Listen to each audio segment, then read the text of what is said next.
warahmatullahi wabarakatuh. Saya Ida Ramadhani dari kelas KPI 4C dengan NIM 221330080.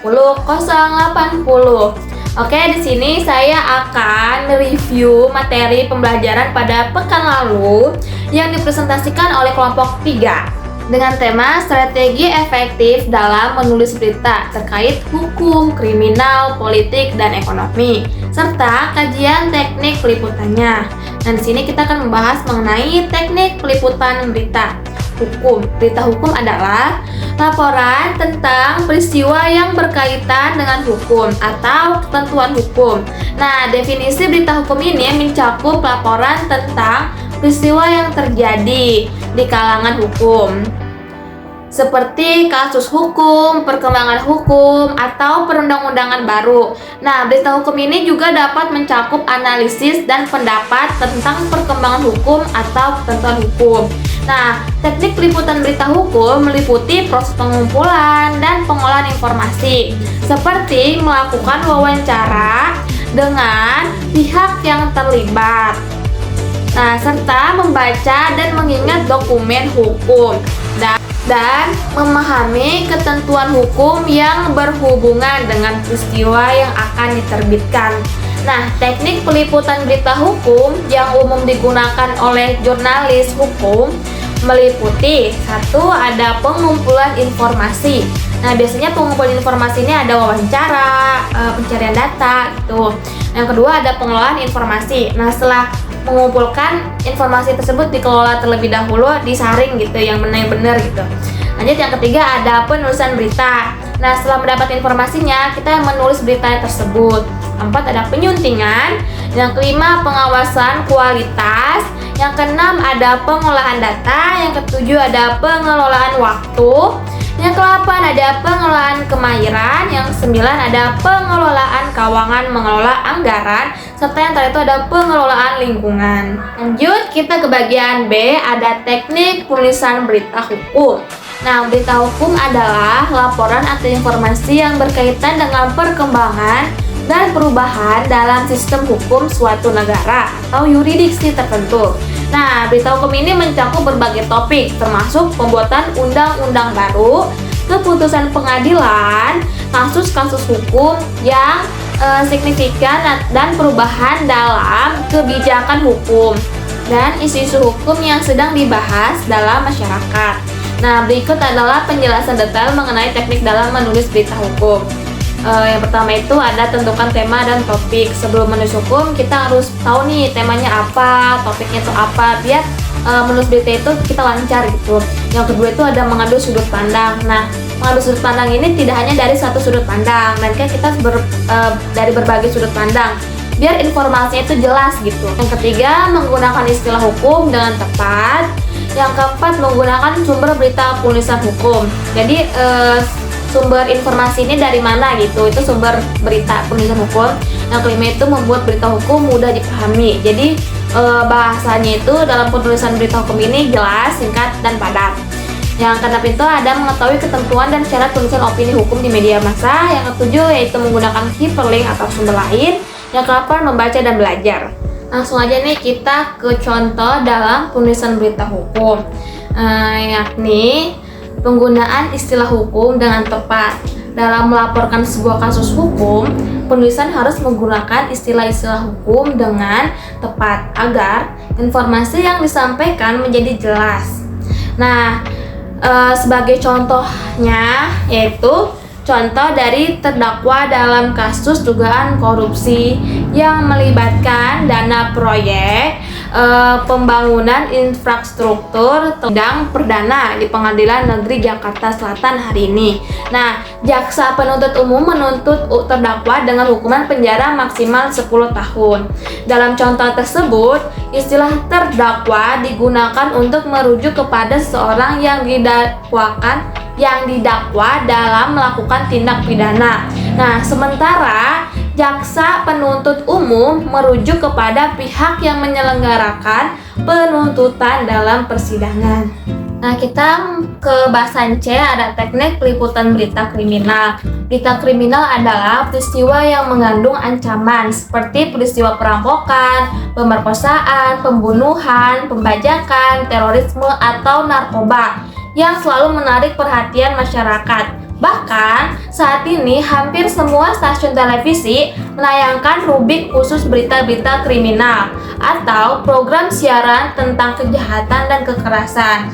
Nah, 5 peliputan dalam hal ini merupakan berita kriminal, yang artinya pengumpulan data yang dilakukan oleh jurnalis. Lanjut kita ke bagian proses liputannya. Itu ada 2 jenis liputan dalam jurnalistik televisi, yaitu yang pertama ada berita diduga. Jadi berita diduga ini melalui meeting, yaitu berita hasil perencanaan yang baik. Prinsip ini berlaku bagi berita yang sifatnya diduga. Lanjut kita yang kedua, ada berita tidak terduga. Nah, melalui hunting untuk berita yang sifatnya itu tiba-tiba atau tak terduga. Jadi di berita tidak terduga ini kita harus bisa dan pandai untuk berburu dalam mencari beritanya gitu. Lanjut kita ke bagian D, ada teknik penulisan berita kriminal. Nah, berita kriminal ialah berita yang mendokumentasikan segala kejadian yang melanggar norma-norma moral seperti pembunuhan, perampokan, pencurian, penodongan, pemerkosaan, penipuan, korupsi, serta penyelewengan kecelakaan razia oleh pihak berwenang, bunuh diri, penyalahgunaan psikotropika, dan sebagainya. Nah, dari tindakan-tindakan tersebut termasuk ke melanggar aturan yang berlaku di masyarakat. Nah, berita kriminal juga memiliki kriteria tertentu nih dalam penulisan beritanya. Yang pertama itu baru. Nah, reportase kriminal ini harus dilakukan segera mungkin karena berpotensi kehilangan keaktualannya atau aktual itu terbaru gitu, kehilangan terbaru. Jadi kehilangan beritanya gitu ya.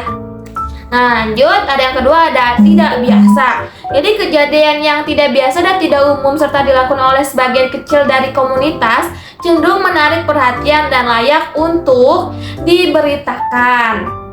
Nah, lanjut kita yang ketiga, ada menarik atau penting. Nah, masyarakat yang patuh pada hukum tertarik pada kasus-kasus kriminal. Biasanya pelanggaran hukum besar terjadi.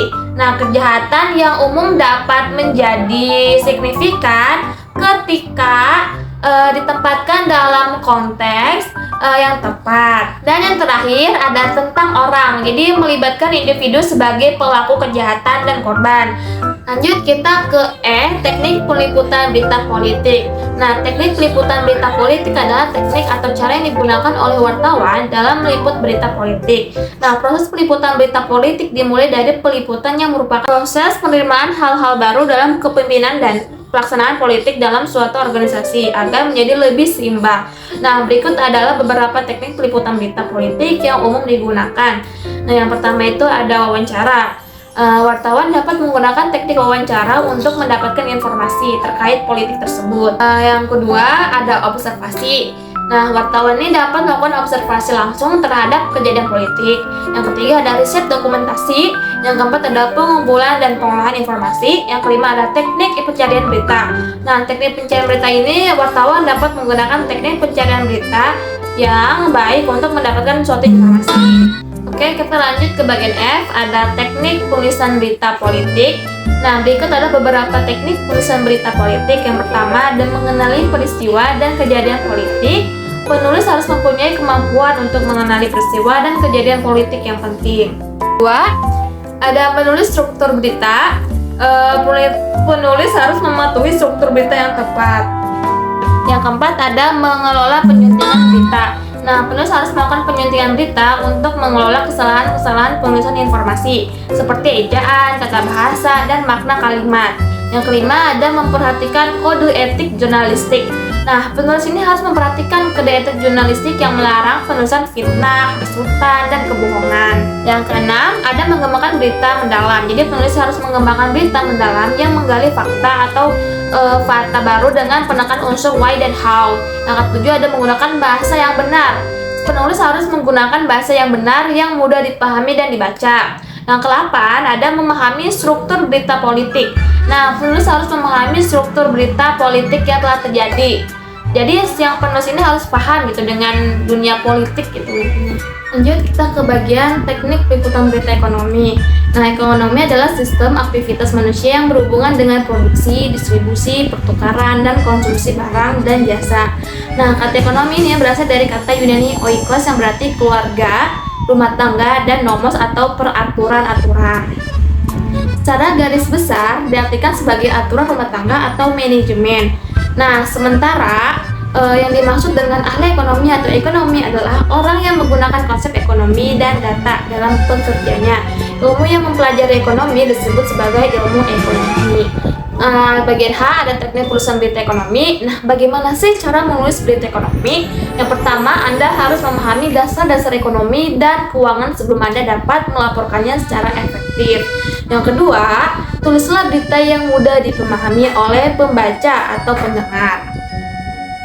Yang ketiga, berita tidak dipenuhi dengan angka. Yang keempat, sedapat mungkin hindari jargon ekonomi. Jika diperlukan, maka masukkan istilah-istilah teknis, jelaskan kepada audiens. Yang kelima, ada neraca berisi banyak informasi yang berguna pada organisasi keuangan. Belajarlah membaca neraca. Yang keenam, adil dalam memberitakan. Konflik industri, pasti dong kita harus adil dalam memberitakan suatu berita itu. Jadi jangan kayak kita memihak ke salah satu pihak saja, tidak boleh. Kita lanjut ke bagian struktur penulisan berita RBTF. Nah, struktur penulisan berita terdiri atas 3 jenis, yaitu struktur piramida, piramida terbalik, dan kronologis. Nah, analisis struktur penulisan berita ini dilakukan pada judul berita, tiras berita, tubuh berita, dan penutup berita. Nah, tujuannya adalah untuk mengetahui struktur apa yang digunakan dalam penulisan naskah berita. Forum dan kaidah penulisan berita RBTF. Konsep 5W1H merupakan formula dalam penulisan berita.